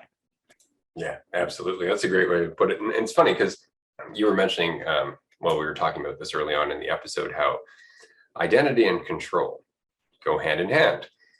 Well, with that also goes the perception of lack. And so this system is perpetuated by your sense that you are lacking. Whether you're lacking enough of yourself, lacking money, lacking peace, lacking freedom, it doesn't matter. If you're feeling lack, you're going to look at the system, you're going to play in the system, and you're going to look for it to solve your problem. I mean, that's one thing about the pandemic that's really drilled a lot of people towards looking for health or help in terms of mental health, is that being on their own, they couldn't get past the sense of lack. What about all the things I'm used to doing? Traveling, going to the bar, going to the restaurant, seeing my family, seeing my friends, seeing my support, blah, blah, blah. Now I'm on my own, and I feel like I'm lacking. Right? And that's a lot of people going to therapy for that. And then on the flip side, you have people who have been driven into that position of being alone, who have went, I can address this feeling myself because it's a perception. And those people aren't as easily swayed by the system. Those people aren't going to go out and necessarily rush to the store on Black Friday to drive the economy. They're not going to go rush to the store to get a new set of sunglasses that are going to make them feel more valuable, because they don't have that sense of lack. And so that, if there's any revolutionary act whatsoever, it's just addressing your sense of lack and seeing where it comes from, because the system runs on it. Right? But if enough people actually started coming back down to a grounded sensibility in terms of what they actually need, not what they perceive themselves to need. Like we were talking about advertising like 100 years ago, where if you saw a billboard for a pair of shoes, it would say, these shoes guaranteed to last 40 years. It wouldn't say, these shoes guaranteed to get you that date. It was a different type of marketing. It was all functionality instead of egotism, right? And if we can return to that, you watch this economy just hit the toilet, because it will, because it's all based on crap. It's all based on parts that need to be replaced every year, right? That you will buy because you need to feel like a better person for owning it. And so we're blinded, and we go into and we run the economy based on that blindness. And so of course it's getting out of hand. Of course we're inflating the money supply. Of course we're coming up with products that do nothing but actually destroy the planet. And at the same time saying that that we care about the planet. This is why I always find it really funny. Like here in town where I live, they've gotten rid of plastic bags at the grocery store, and they've gotten rid of plastic straws, which is great. Everything else I buy is still wrapped in plastic. Everything. So it seems kind of like a half measure that's, again, political. It's meant to address a complaint without actually changing the problem. Right. And that's the thing, is that so long as we are just addressing things in terms of short-term solutions, as long as we're just putting band-aids, we're always going to end up back in the same problem. We're always going to end up still nursing that wound, except now it's going to be festering, and it's going to be, getting toxic for us, because we never addressed it. We never just ripped off the band-aid and went, let's clean this out and move forward with some new knowledge from what we learned. It's like, no, we're just going to patch this up. This is one thing I enjoyed about the Trump presidency, was the fact that when he got into power, he showed exactly how much damage he could do with the power that the system had put there for him. Right. And that was it. And everybody's complaining about Trump. It's like, he couldn't do all this if the system hadn't been corrupted over time. Right. And he wouldn't have had all these players behind him to encourage him if the system hadn't been corrupted over time. So we always want to blame that one person, but again, it's the system. So the system's going to change as we do. But I genuinely, and I see this in my own life, the less I lack, the less I participate in this mess. Right. And that's it. And because I don't lack a sense of alignment and peace in my life, I don't vote for the government, right? Because I don't assume they're going to change anything for me. I prefer to talk to my neighbors. I'll talk to people in my community. I'll talk to people who are actually part of my life. But somebody whose face is on a poster that I've never met, who's probably from another province, who moved out here for their political career, I mean, none of that makes sense. None of it does, but it's become habitual. And so we just participate. Yeah, I see a lot of that, with the plastics and whatnot. It's like, it's another thing, you almost can't even fault them for in that way because the system is so rooted in those beliefs and ideas, but it just seems like virtue signaling, kind of that thing, like, oh yeah, this is the thing that most people interact with and see, so we're gonna just like make some little changes to appease. But yeah, and yet 90% of the rest of the grocery store is still flooded with plastic. And so with that mentality of just patching up and using band-aids, it's like if you never get to the root. But if the root is almost like when you go deep enough, it's self-destructing of the system that's trying to, make people feel like they're doing something. It's like, I don't know, how is that going to change? Like the system's not going to change itself. I guess is the point I'm trying to get across. And so it has to come from those with which create and perpetuate the system, being everyone of us individually, collectively, all together. So it's not going to be the system. The system's not going to solve the problems that the system creates simultaneously. It's just this like merry-go-round. It's like, all right, we're gonna make it seem like we're solving this problem, and then we're gonna keep it going and perpetuating it, and we're gonna make it seem like it for a split second, and then we're just gonna keep the rest of the 90% of the way, just keep perpetuating it. And until people see that it's the system itself that is doing the perpetuating, the system that is showing on the surface that they're changing is the one causing it. And until people see that more clearly, it's just going to continue in that way until enough of these cells that create the organism of Earth and everything see that they are all connected in that way, and see that they do have the capacity to derive change if enough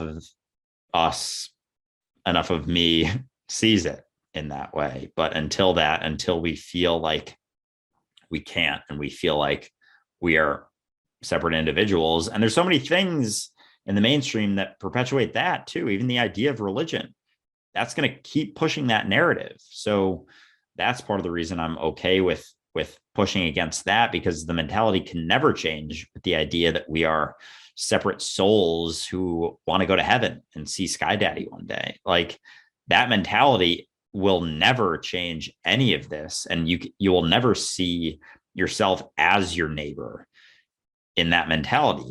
You'll always see the separation. Yeah, absolutely. Well, I remember because the system, again, it's always it is always undermined by the profit that runs it, right? And so I remember in the 90s, it was this huge campaign for recycling: reduce, reuse, recycle, blue bins everywhere. And that was great. And then I think it was early 2000s, I was living somewhere and I had to get a blue bin for this new place that I moved into, and put all my recycling in it. I was in a new town, brought it out to the street. Next day, went out, half my recycling was still in the bin.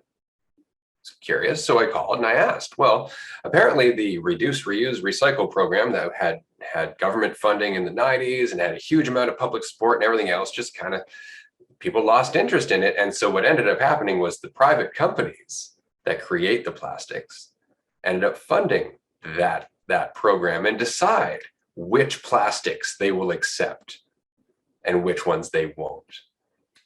So it's the private companies that have undermined the recycling movement.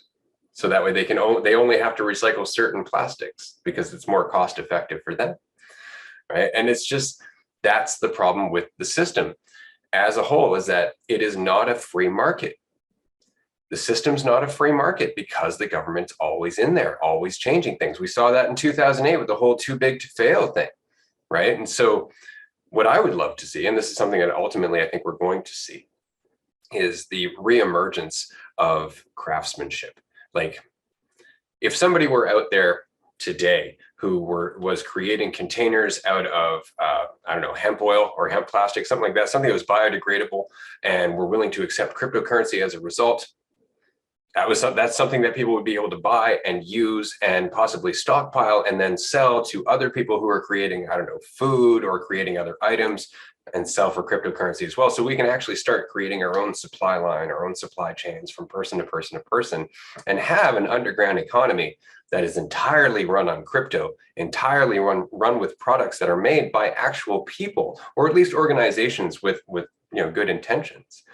And then if anybody gets into that economy and into that underground economy and they start polluting the environment, or they start creating things that are crap, people can just stop buying their stuff. And the government's not going to come in there and go, oh, well, we'll give you a subsidy because, you pay us lots of money through your lobbyists.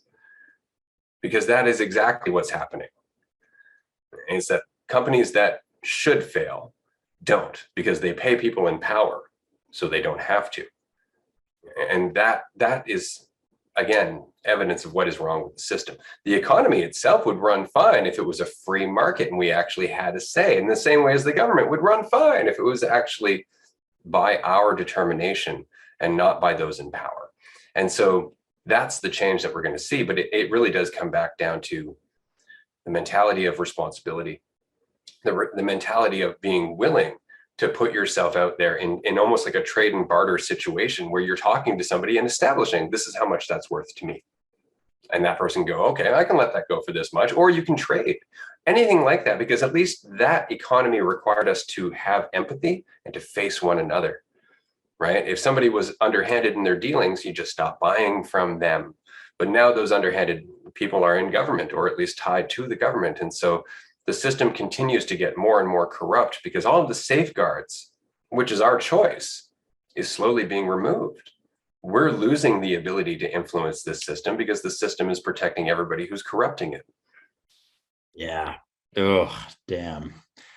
Yeah, with the whole Wall Street idea, even, it's fascinating just that like people are able to make money off of money in that way. And like I get it sort of with like investing in a company, something like that with stocks, but I don't know, like, because I have some friends who do stuff like that and they don't talk about it very much because quite frankly, it's not very interesting at all. And I think they realize that, but sometimes they do, and they'll have like someone else who's in it and they just like go crazy with each other. But it's like, it's so strange because nothing's actually being done. It's just like getting pushed around in different ways. And they're just like pulling money off the top. So it's always been fascinating. So when you mention things like a trade and barter system, things like that, they just don't happen as much like in that way. Like eventually they do, like clearly something from that time translated and eventually we got to like Wall Street type dealings. But yeah, that's it's interesting because with that situation, like there isn't much of that, and just the idea that you can make so much money off of money just like getting pushed around is kind of fascinating and alarming and disgusting and interesting all at the same time. Like I don't know, but yeah, I mean, getting back to a trade and barter system, and maybe we'll see that more so with cryptocurrency and the lack of need for centralization and central powers and decentralization. I'm very hopeful in that, and I see it. I don't know. I see it potentially happening, and I'm becoming just. I've been doing a lot of reading and research into it, and I'm becoming more of a Bitcoin maxi for sure with all of that, because just there's so many things that nothing else really has in that way when it comes to the long term, because I don't necessarily spend my days just like researching micro caps and stuff. And I think you really have to be in the weeds to understand that. If you're just willy-nilly throwing money around, it's like, and have no idea what's actually going on and the underlying reasoning for it, it's like you might as well just be in Vegas. But yeah, because I'm not willing to spend that time, and quite frankly don't really want to, I don't thoroughly enjoy doing that. Some people do, and that's awesome. And I think there is a lot of money to be made in those situations. But for me with Bitcoin, there's just so many aspects of it that other cryptocurrencies don't have, that I'm like, I don't know. Part of me is just like, this has to work. This must long term. Like, I can't be sure about anything else, but it's just proving itself over and over. And with the mentality of the way things are and the things that government overreach is trying to do right now, it's like, it just seems like we're just going to get pushed into that sort of environment where things like that are inevitable and people just kind of demand it. And if they don't demand it, they're just going to start using it and be like, we don't need you. Quite frankly, we're done with this bullshit and we're doing our own thing, and we'll talk to you later. Good luck. But we'll see. That's ultimately what has to happen. I mean, and it's already happening. I mean, when I'm talking about trading and bartering, I mean, there is already a network of people doing that all around the world. Like, if you go on a Facebook Marketplace or Kijiji or Craigslist or anything like that, and you have something to trade, you'll find someone. You will find someone. But what's funny about that is, again, we were talking about how the system maintains control through the use of their dollars, right? Did you know that the IRS and Canada Revenue, if you were to trade an item for another item, they require you to declare that in terms of what it would be worth in fiat currency on your taxes? Yeah. Okay. So they even get you on trade. How many people do you think actually do that? Declare how much their value would be for the trade? Very, very few. Right, exactly. Yeah, because it's pointless. It doesn't make any sense. Why should you be involved? I'm not even using your fiat currency. But that's why they get you to evaluate it in terms of fiat currency. So they do have a say. So they can say, yeah, that's in our ballpark. Right. Well, if we're trading and we're using any kind of cryptocurrency as a result, or to facilitate that trade, still not fiat currency. Right. And that's the point. So it falls outside of the system's control. They're going to have a hell of a lot of problems with it. And this is something that we're seeing right now. I like Bitcoin in the fact that because it's deflationary, it's setting a good example for what currency should do in terms of not being allowed to inflate. The only problem with Bitcoin, of course, is the fact that it takes forever to transfer. And because of the amount of Bitcoin and the limit on how many digits there are, it's going to be very hard for people to trade Bitcoin for something that's worth $3, for example, for a small item. So this is where I think you're going to see more of the meme coins come out, like Shiba coin, things like that, just because there's so many that it can be easily adopted by retailers and individual businesses and things like that. And it can be used to facilitate trade for smaller items. But we have to get to the point where we're actually just trading back and forth. But on the other hand, we also have to start seeing some entrepreneurial people who decide to start using their property to, say, stockpile items and then sell it to people for cryptocurrency rather than for fiat currency, right? There has to be a network that starts to develop of people doing business with one another in order for that background economy to build. And that's going to take time, but that's also going to be on the back of things that are happening right now, like this conversation, like the convoy and everything that's happening in the States in terms of government overreach and limited rights, things. And people are just going to get tired of this, and they're going to start going, okay, we need to do this on our own. We need to figure out something, which is what always happens. This is the background of every revolution in our history. The government increasingly gets out of touch with the people. The people go, well, this can't stand, and they do something else. But now we're at a different point in terms of it being a global government, and we have so many problems in terms of climate change and possible world wars and everything else. And so it's so much more important for us to realize that our clarity is the most important part of this puzzle. It's not about what the government's doing. It's not about what the other countries are doing. It's about our own clarity, because until we're clear about who we are and what we are in terms of our existence as reality, we can't see anything. We're always going to end up back in that identification, in that confusion. We're always going to make a bigger mess until we can see each other as one. And so I just wanted to toss this in there very quickly that I've been thinking about this for 20 years. You may have noticed. I have lots of ideas, huge amounts of things that could work potentially with enough people behind it, with enough resources behind it, with enough momentum behind it. And so if you would like to see what Andrew and I can kick up in reality, what we're up to as a whole and what we're able to do with more resources, do join us on Patreon. For $5 a month, you have access to 20 hours of additional footage. We do live groups 3 times a week. You have access to our ebooks and numerous other things that we're going to be releasing over time. But more importantly, you get to be a part of whatever dualistic unity becomes over time. And as you may have noticed from listening to us here, we may not be shooting for an end result, but that doesn't mean we don't have lofty ambitions. As doors open, we're going to walk through them, and we're going to walk through them to see what's possible. And we would love for you to join us on that. So if you would like to, join us at patreon.com/dualistic unity. There are lots of perks. I promise you won't regret it.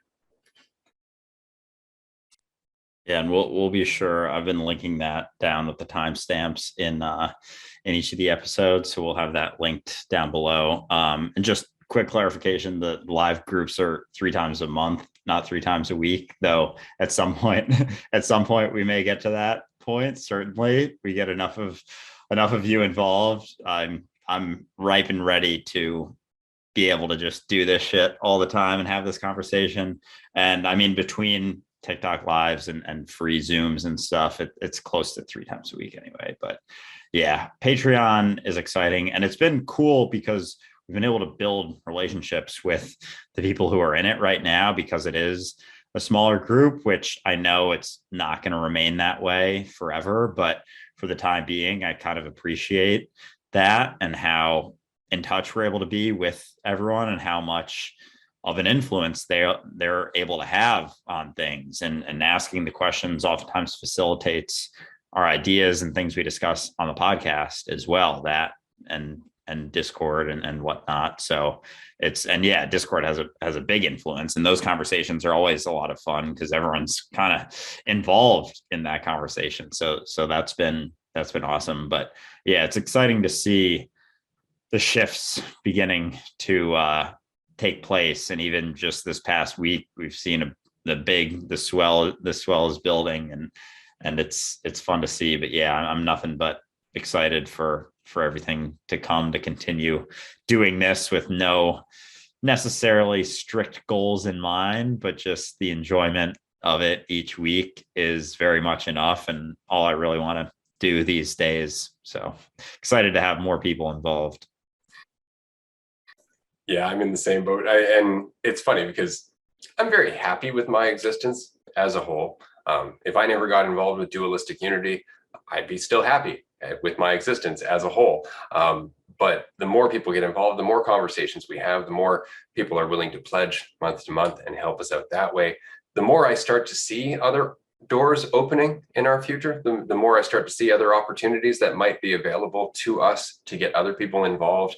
And ultimately, what I want to see, or what I want to see us continue to do, is just to continue drawing attention to this conversation. That's all I want to do, is just bring the conversation out into the world and have it featured in more table talk conversations or dinner time conversations. I would really like to see people just talking about this as a matter of interest.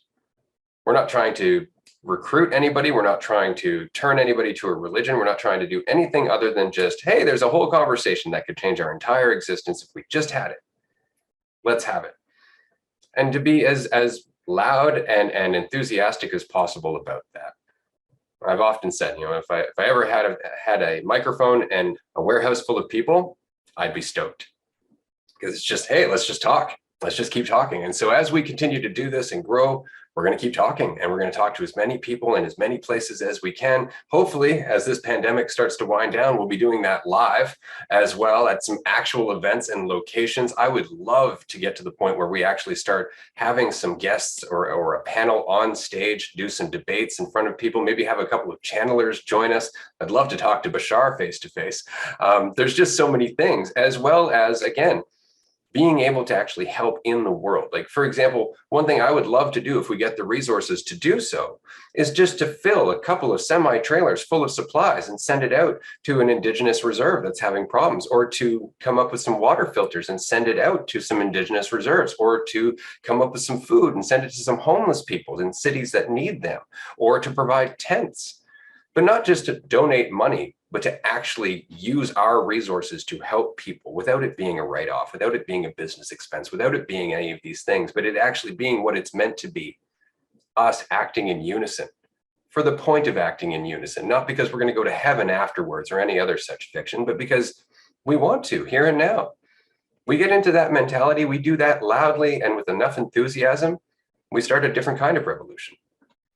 Yeah, because at the end of the day with that, we're only helping ourselves, right? And that's the whole thing. But yeah, I can picture the day when we're just chilling up on stage at we're doing like a mushroom retreat or something, and just the two of us up there with a microphone, and anyone who wants, there's like a bunch of other chairs on the stage, and anyone who wants to join us on stage can do it. So we're not just like all high and mighty sitting it up in our chairs being like, oh, ta ta ta, because I don't want that shit either. But I can see it, and I'm excited for that, to just have live Q&As and just talk about shit. And when it's from the question of how are we all the universe to the question of I'm feeling really nervous about this school project, how do you cope with that? It's like it doesn't have to be strictly this like sort of metaphysical crazy conversation that's super out of touch with everything that goes on in our day-to-day lives, even though it's like simultaneously in touch with it. Like that's the beauty of this conversation, is it's applicable to any level of the conversation that you want. Anyone that is going through anything like that, because anything that comes back to nerves or worries is all rooted in identity as well. So it's from any level of suffering that we experience is the feeling of separation and the feeling that things should be different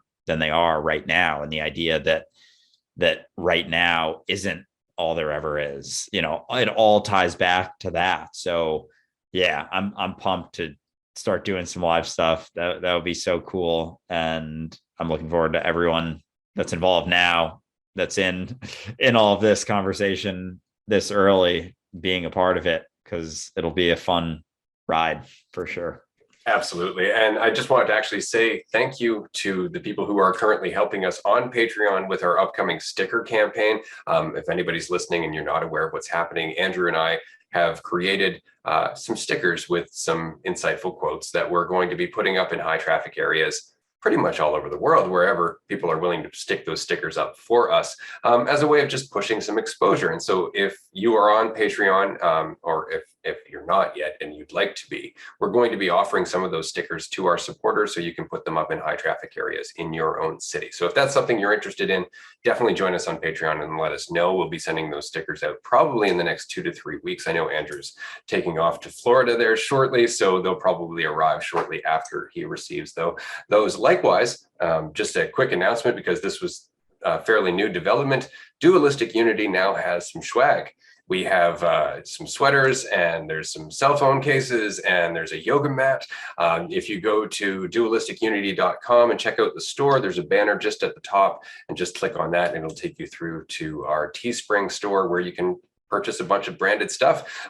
There's some neat graphics and some good quotes, and it's our first foray into swag. So definitely give us your feedback and we'll design some more as we keep going there. And likewise, I just wanted to remind everybody that this Wednesday, we are doing a live group session for tier 2 patrons and up. So if you're on tier 2 or tier 3, then you have access to this live group. It's going to be every 4th Wednesday of the month. And then I did want to mention one more thing, that we have a 3rd tier on Patreon that we haven't talked about at length as yet. We do have a few supporters. Anybody who is on the 3rd tier of Patreon also gets a shout out in the credit roll of these videos, of these podcast videos. So if you are a 3rd tier supporter and you're running a business, this is an ideal situation for you in that you can get some exposure to our audience and you're helping us as we move forward with our lofty ambitions. And so I just wanted to mention that quickly, and again, say thank you to everybody who has been supporting us so far.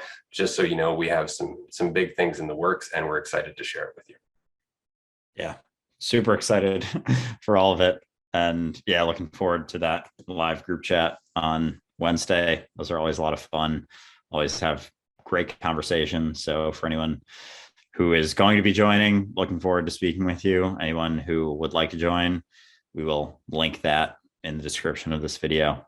So that's awesome. So I think that's all the announcements. We're running up to the 2-hour mark. I've noticed that we rarely stop before the 2-hour mark. We're usually around an hour and 45, hour and 50. I think our shortest episode was the very first episode at 50 minutes or 55 minutes. So we will stop this here. But of course, we're going to chat for a little bit after the episode as well. That video you'll also be able to access on Patreon as well. And if you can't join us on Patreon, I can't suggest enough that you join us on Discord, because the conversation that's happening on Discord is the conversation that we've been talking about throughout this episode. That's where it's growing. It's growing in other places too, but Discord is definitely one place that if you're looking for a place to get involved with this conversation with other people that maybe you don't have in your day-to-day life, join us on Discord. You can access it through the community button on our website. Yeah, love Discord. I'm in there. We're both in there pretty frequently, getting involved in the conversation, but a lot of the conversation's also happening without us at all. There's, I don't know, 140 or 150 people there now. Yeah, it's grown pretty big. So super exciting to see as well. Awesome. We're going to wrap up here. Of course, we have another Q&A episode coming up in the near future. So if you have any questions for us, do get in touch with us and in Discord or on Patreon or through social media, and we will try and include your question in the upcoming Q&A. We'll see you next week. Bye, everyone.